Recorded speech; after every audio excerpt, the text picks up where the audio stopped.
through hell and back with this vehicle, and I want to share my experience. I want to hopefully help some people out there who are Traxxas fans that decide to get an Arrma. This might help you have a better experience, because I'm at the point where I am really enjoying the truck. I do got it running fairly awesome. It's in really good shape. It's running superb right now. And that's why I want to make this video, because I really hated this truck for a long freaking time. And I really had to understand and learn how to drive it. Okay, with all of that being said, where do we start? This wing is amazing. Okay, see that wing with that handle? This is probably like the #1 upgrade. This truck is so hard to grab, and it's so very, very, very heavy that getting this immediately is probably the best upgrade you can get for that. All right, other than that, what do I think about the truck? I feel like to some degree this is a 12S truck, but to run it on 12S, it would require a lot of upgrading. I found that this 1100 kV, this Mamba Monster X2, it does the trick, but it does not, it's not mind-blowingly overwhelming. It's not like a Traxxas Max on 6S, you know? That, to me, that's where you want to be.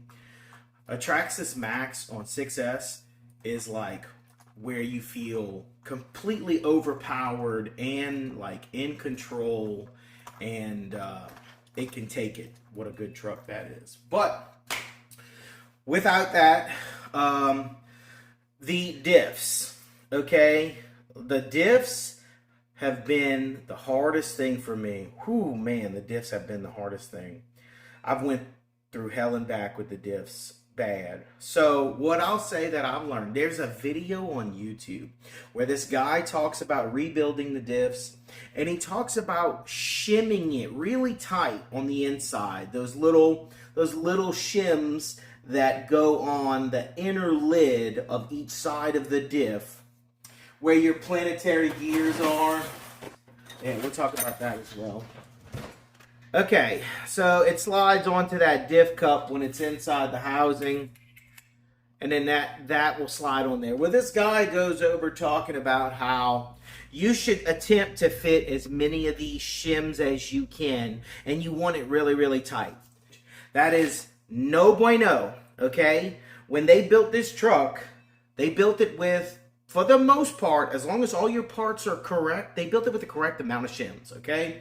When you shim it with all those shims, what it does is it forces that planetary gear on top of this to be too tight, okay?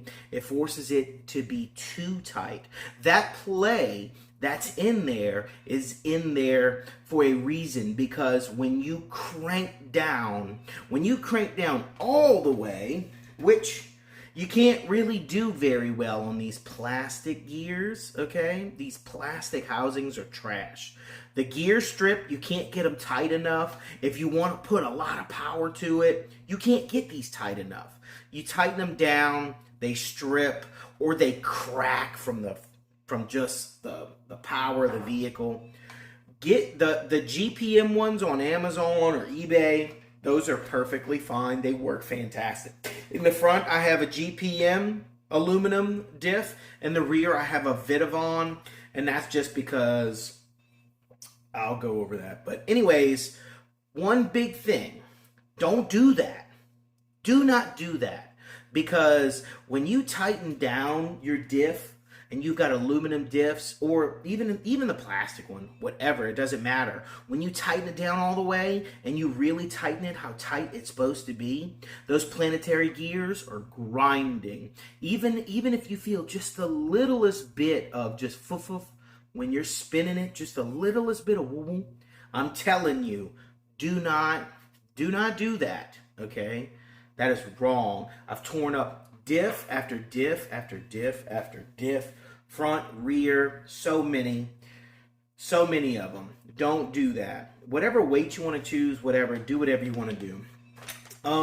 The center diff, I ended up, because see, I was doing so much at once and I was really kind of probably tearing this thing up. But basically, that center diff, I tried to put silicone earplugs in.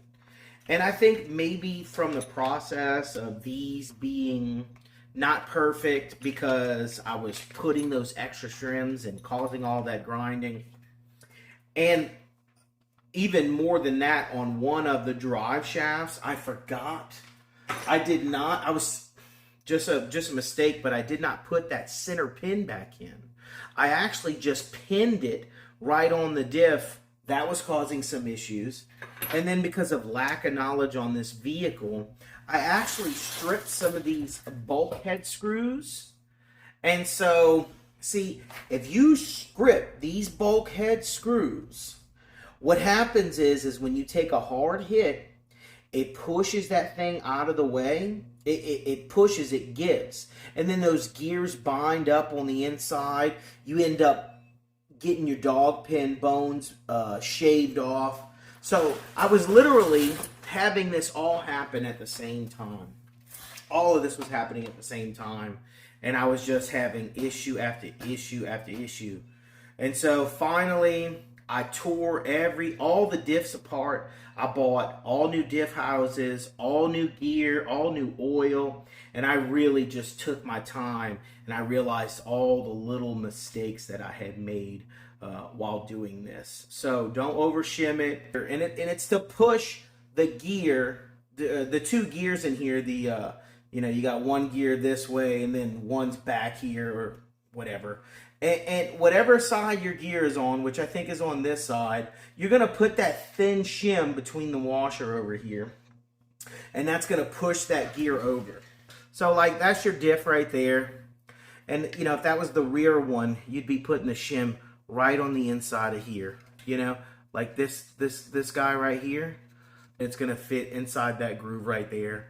And then that's going to cause those gears to line up. If you don't do that, you're going to have issues. Like this vehicle, it was built with much less tolerance than a Traxxas. Traxxas don't have a lot of tolerance, I find, which makes for super durable, but nowhere near as accurate. Super durable though. This is the center diff and the original center diff. And basically, like, from putting the silicone in here and then over shimming my gears, not having the center pin in the back diff, and having basically a locker in here with 8S. Let's see, I hope I can get you in there. I'm gonna check that out. Okay, so if you can see right here, I literally warped the metal on that. See that? And so even the gears inside of here were jacked up, okay? Other thing I would say is these trucks, like, I feel like you have to understand that this truck, and I'm sure some people are not going to even like to hear this, but this truck is not going to bash like a Traxxas. This truck is made to run on dirt tracks with some hills, some mild jumping. The moment you take this truck and attempt to send it as hard as you can on a nice large ramp, you are going to immediately break it. These trucks are wonderful what they are, and if you use them for what they are, you will have a wonderful time. But I have broke every piece on this truck while jumping it on big ramps instantly. I mean, it cannot handle 30-foot jumps. It just can't. Anyone, like, you'll see some videos where these guys are just sending it. And they got maybe $800 in aftermarket parts. Maybe when you get to the world of having every single M2C upgrade on this possible, and whatever else is out there, then maybe you can do that. But this thing cannot stand toe-to-toe with the Traxxas X Max or a Max in any degree. So if you are looking at this and you're thinking this is going to be a bashing, like a super bash thing, it's really not. Unless you're fucking super rich, it's really not, okay? You're going to break the ever-living dog crap out of this, okay? This, you cannot send this. I could take an X Max and I could literally beat the dog crap. I could send it 30 feet over and over and over and over and over, man. And it just takes it. This is not going to take it. And I mean not going to take it, okay? You're going to bend the chassis. You're going to be breaking all your plastics, all your arms. You're going to be trimming them dog bone pins off. You're going to be tearing this bad boy to shreds. But when you just play with this the way it is meant to be played for, it does not break. Okay, I've got it dialed in. I take it on dirt, hills, the park, and I can shred. It can handle a cartwheel, no issue. I mean, I cartwheel this thing, whoosh, cartwheeling. It's not like it's gonna break on flat ground, but it's too heavy, man. It's just too freaking heavy. That'll bring me to the next part. These batteries. Okay, these are those SMC 11,300 milliamp batteries. They look fantastic. They're really, you see them, you see all that battery. And it's true. I can play for like an hour straight. But what I will say is, don't get them. Okay, do not get these batteries. If you like SMC, buy them. By all means, buy them. But just don't get such a big battery because it's like 3 pounds of battery and it really weighs too much for this. This truck really is too heavy, okay? It's too heavy. Like, for the amount of weight it is, in reality, everything needs to be beefed up tremendously. Even though it looks very big and beefy, it is such a heavy, heavy, heavy truck that adding 3 pounds is just... It's just you asking for trouble. Put little bitty batteries that give you 25 minutes worth of play and just buy some extra ones. It'll even keep the heat down on your electronics because you're changing batteries. Don't buy these big heavy batteries. It's way too much weight on the truck, okay? So they got some aftermarket parts you can get for this, but I'll show you what I've done and it works wonderful. So inside of here, you got these little plastic screws, and they come loose over time, and it's aggravating. You got to constantly take it apart, and it gets so loose that the tire steering gets weird sloppy. Like the tires will be laying on the ground and sideways. They get so loose. So what I've done is I just put some pipe tape on there, and that's actually gas grade pipe tape, which you don't need to put on there. That's why it's yellow instead of white. But just put you some pipe tape on there, and they don't move. Okay, and you could just keep the stock ones. Put a little pipe tape on there. I put pipe tape on a lot of stuff. If it's plastic on plastic, I like to put pipe tape. Okay, like this big screw right here, this big guy that puts the bulkhead into the frame. I put pipe tape on that one. That's a big screw right there. And I wouldn't do it on ones that you're taking on and off a lot. But if it's just ones that you're going to tighten, that you find come loose on you, or if you find you strip it. So like I stripped this one right here, because I'll be trying to get that bulkhead tight. And basically that big one right there will strip on you, I find, if you just go just a hair too tight. Because I stripped them both. And I stripped them twice because I don't know, man. I don't know when to quit, I guess. But anyways, get you some pipe tape on there, and that'll take care of that. Tires. Your stock tires are probably the best tires for this vehicle. Let's see. Do I have any more? Oh, wow. I got this thing. All right, so D-boot backflips. Boy, that thing's taking a beating. These tires are freaking phenomenal, okay? These tires are phenomenal. It's just you got to have enough money to keep buying them. Okay, you gotta have enough money to keep buying them, but they're probably the best tire for the truck. You know, they grip, they balloon. I like tires that balloon. Okay, ballooning increases a lot. It makes the truck faster. It gives a more steady point of contact for each tire, and ballooning is great. Okay, so for all you balloon haters, okay, no, ballooning is good. You know, not frisbee ballooning, but ballooning where we're on that center track and we're zooming. That's great. That's wonderful. I just can't afford to keep buying these. Okay, but I might even buy another set because I miss them so much. But if you're looking for a tire that can handle some serious ass whooping, I mean serious, golly, this is the Method RC. And Method RC, they make some killer tires, man. They're a little too heavy.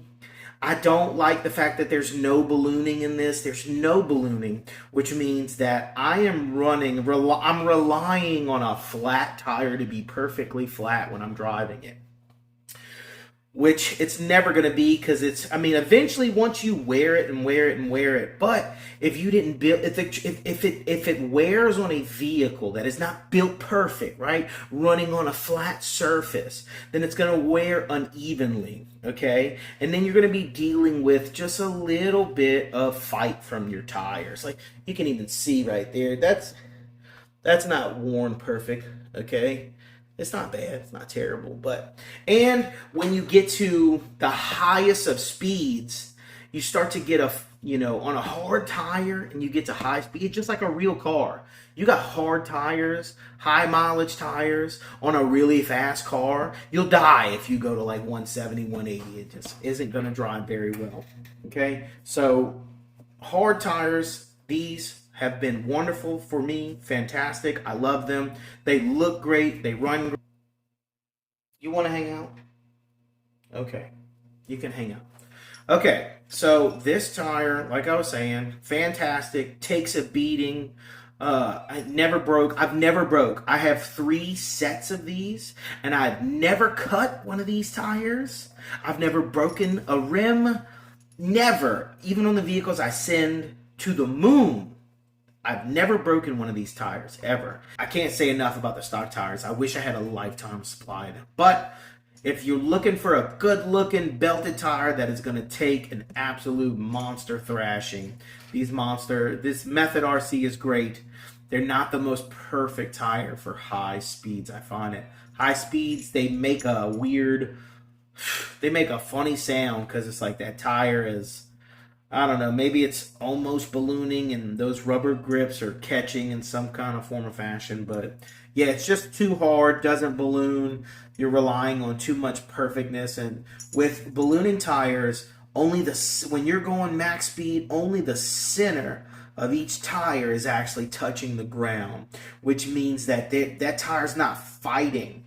When I'm going real fast, any of the unlevel surfaces of the tire are going to be fighting each other on the road, making goofy sounds and whatnot. You're going to have to buy a really good 5th scale servo if you would like for this thing to drive really good and have really fast steering, because I don't know which one I got in there. I wish it's a Savox. I know that. I just don't remember. I think it's this IP67. This says waterproof. Man, I could be way wrong. I don't know if this is actually it or not, but it's blue. It's blue. It's waterproof, and it's actually recommended on a few different websites and a few different videos that that's a good servo for this. Yeah, I mean, it works. The steering works. You know, it does turn, but it does not turn fast with authority. You're gonna have to pump out some change if you want this thing to really do really well. You're gonna have to come out of pocket if you want a good servo for this. This XLX2 Monster, I don't recommend it. I do not recommend this combo. I don't feel like it's got enough pizzazz And I did catch this on fire. This is my second one. I did catch it on fire driving it. Literally burst into flames. The wires, like from just natural running, are like chewed up down here. For it's kind of like that's. I don't really like that. And just it caught on fire, man. Just like a lot of the reviews and stuff. I think that this is made for speed running and not bashing per se. I think that if you go with what's that man name? I'm running a Max 8, Easy Run Max 8 on my Max, and I just love it all around, 100%. This thing is just better. It's for bashing. It's easier to program. It's easier to run. It's more simple. And like, complicated is not always good. Complicated can be aggravating. Especially when most of the complication comes from this is built for drag racing. See, whatever ESC goes with the 800 kV 12S combo, that is what I would buy. I would buy that. That's what I would buy. That is what I recommend. That's what you should do. Secondly, okay, on Amazon, they got this company, RCAM, is that AMD? I guess it's AMD. So if you do happen to blow your drive shafts, these look stock standard. They come with a diff cup and a dog bone. And get them, okay? They're super freaking cheap. They come with a diff cup cut out for the new pin. The new pin is thicker. It has thicker drive shaft pins than the stock ones. It's even thicker than M2C's first upgrade. Their first upgrade dog bone drive shafts don't even have as thick a pin as these. And these are like half the price, okay? Comes with everything you need. And it does drive really well. This is a fun truck to drive.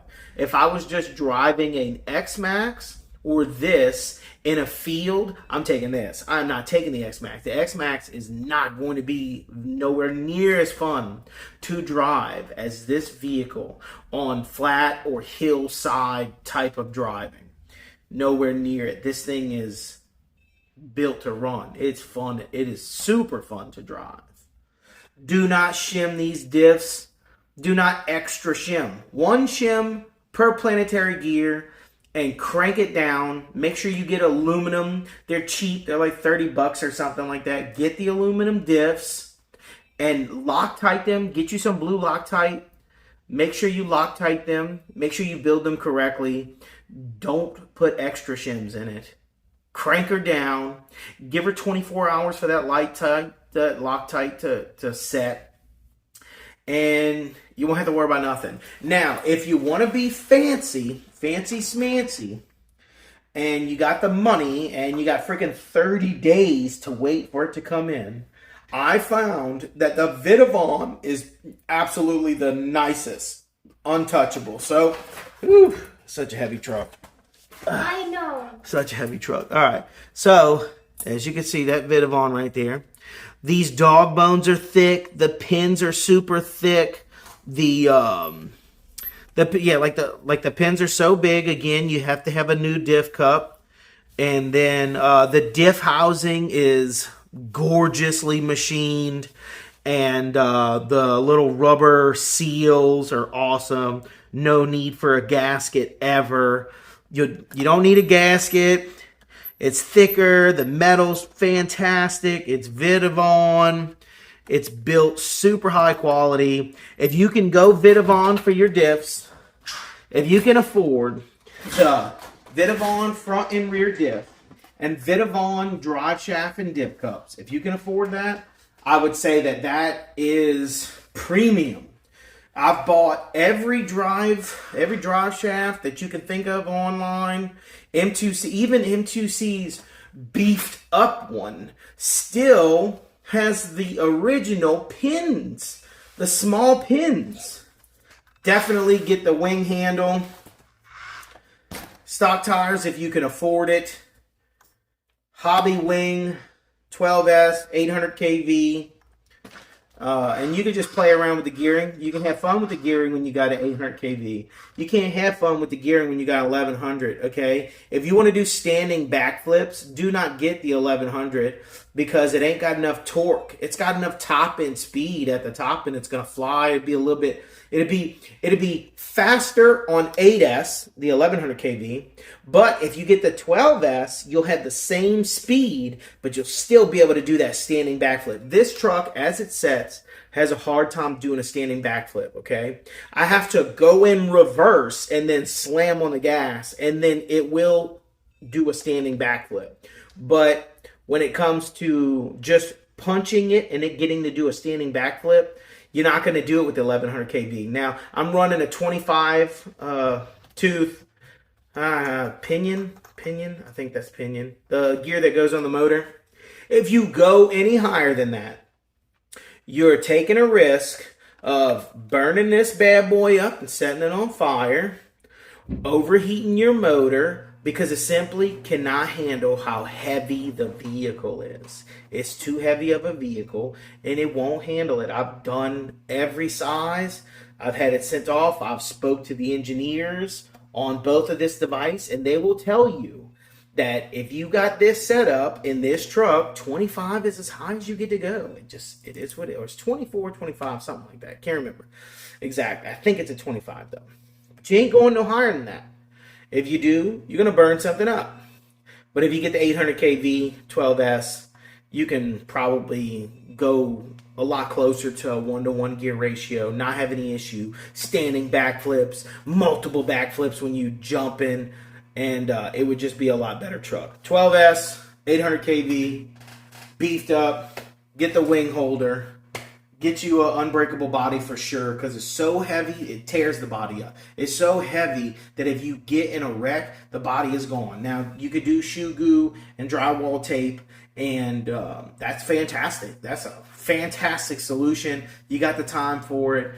It works really, really, really well. Or you could buy one of them TNT body. It don't matter how you go about it. Just do your thing. All right, man. That is everything I learned. I do like this truck. It's a good little truck, Bubba. Subscribe. Yeah, subscribe. You can flip it over, and the bench is kind of look. And this thing, it has a sticky thing, so it can. And this thing goes up like this, or maybe you can hold the other arrow, like maybe like this, or maybe like this. More better if you do this, but especially like the part this, because you need to do the stuff like this. It's kind of like a spinner.